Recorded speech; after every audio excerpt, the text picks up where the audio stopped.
Le VO2 max, c'est ça. Et je pourrais m'arrêter là si tu avais fait des études sur le sujet. Sauf que voilà, comme tout le monde, tu travailles. Comme tout le monde, tu manques de temps.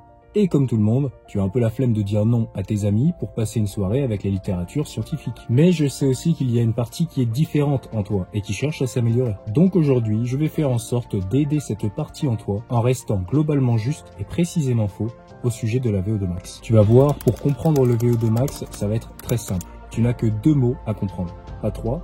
Juste 2. Et tu peux dès maintenant te détendre et écouter parce que je t'ai fait un PDF récapitulatif que tu pourras télécharger dans la description. C'est parti.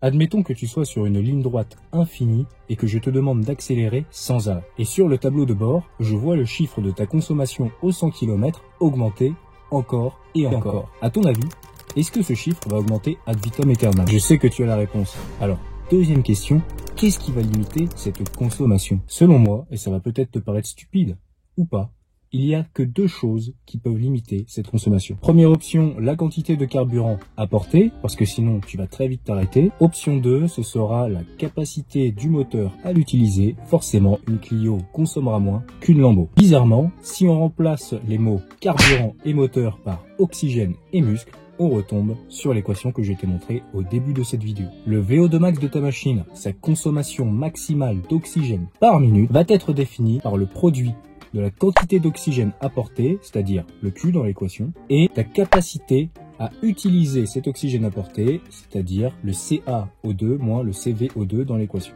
Q, c'est le débit cardiaque qui augmente à mesure que ta fréquence cardiaque augmente, ou alors que le volume de sang qui arrive dans ton cœur et qui en repart augmente. Ça, c'est ce qu'on appelle le VES, le volume d'éjection systolique. Maintenant, ce qui t'intéresse, c'est comment augmenter ce débit cardiaque qui va te permettre d'augmenter ton VO2 max et qui va te permettre, in fine, de faire péter tes potes pour la prochaine course que vous allez faire. Et j'ai une bonne et une mauvaise nouvelle. La mauvaise, c'est que ta fréquence cardiaque, on ne peut pas agir dessus. Elle va être limitée de manière génétique. La bonne nouvelle, c'est que le VES, il s'améliore. Pour cela, on peut apprendre à mieux vider le sang accumulé à chaque battement par le cœur en augmentant sa capacité de contraction maximale, ce qui se fait par des exercices de très haute intensité. Ou bien, on peut augmenter le volume du cœur, donc faire une hypertrophie de celui-ci. Comme ça, il y aura plus de sang qui arrivera dans le cœur. Et ça se fait par de l'endurance fondamentale sur le long terme. À force, le cœur grossit. Ok, pour le débit cardiaque, on passe maintenant à CaO2 moins CvO2. Qu'est-ce que ça veut dire? Ca, c'est la concentration artérielle en oxygène. Pour que cet oxygène se retrouve dans ton sang, il faut qu'il passe la barrière des poumons. Et ça s'effectue au niveau des capillaires des alvéoles. Donc plus il y a de capillaires, plus il y a de chances que le transfert se fasse. Pourquoi? Parce que l'oxygène, de base, il ne peut pas se balader tout seul dans ton sang.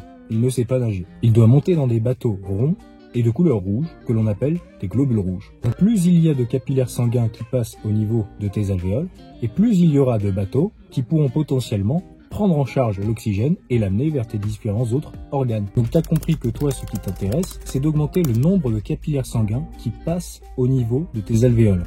Et ça va se faire avec une augmentation du volume de la charge d'entraînement sur le long terme qui aboutira à la création de nouveaux capillaires sanguins. C'est ce qu'on appelle l'angiogénèse. D'autre part, pour augmenter tes globules rouges, les bateaux transporteurs de l'oxygène, tu peux t'exposer à de la haute altitude.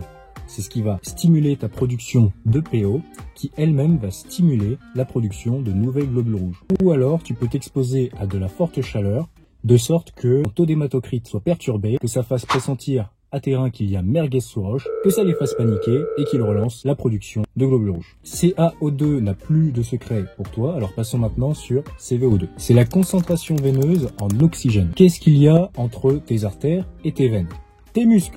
Et donc, s'il y a une différence d'oxygénation entre tes artères et tes veines, c'est qu'entre-temps, il y a tes muscles qui sont venus se servir. Et plus la différence avant-après est grande, c'est-à-dire que ton CaO2 moins CvO2 est grand, plus ça veut dire que tes muscles ont consommé d'oxygène. Bien sûr, tu te poses la question, comment augmenter la consommation de mes muscles en oxygène? Et là, tu as le choix. Soit tu peux faire de l'endurance fondamentale, soit du SIT, soit du HIIT. L'endurance fondamentale, ça va globalement faire, comme tout à l'heure je t'ai expliqué, de l'angiogénèse, mais au niveau de tes capillaires proches du muscle. Et ça va aussi stimuler la biogénèse mitochondriale, donc la création de nouvelles mitochondries, les usines qui produisent de l'énergie à partir de l'oxygène dans ton muscle. Le SIT, Sprint Interval Training, je t'en ai déjà parlé dans une précédente vidéo sur le VO2 max.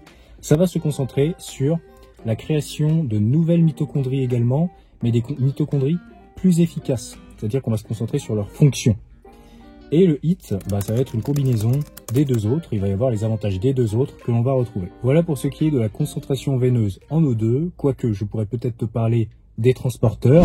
Donc de même qu'il y a dans ton sang des transporteurs d'oxygène, ce qu'on appelle l'hémoglobine, il y a dans ton muscle des transporteurs de cet oxygène aussi, ce qu'on appelle la myoglobine. Donc ils ont certainement un rôle à jouer également, puisque si on ne peut pas acheminer l'oxygène à sa destination finale, la mitochondrie, pour qu'il soit consommé et utilisé, forcément ça va sans doute brider la consommation d'oxygène maximale. Peut-être le sujet d'une prochaine vidéo. Enfin, on arrive au bout de cette vidéo sur le VO2 max, alors petit récapitulatif. Le VO2 max, c'est ça, Q, ton débit cardiaque qui est conditionné par ta fréquence cardiaque et ton volume d'éjection systolique. CaO2 moins CVO2, la quantité d'oxygène consommée par tes muscles. Le produit de Q et de CaO2 moins CVO2 te donne le volume d'oxygène maximal que tu es capable de consommer par minute. Pour les différents entraînements, je te renvoie sur ma précédente vidéo sur le VO2 max.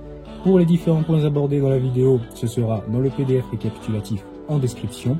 Et pour avoir des résultats, ça sera dans l'action.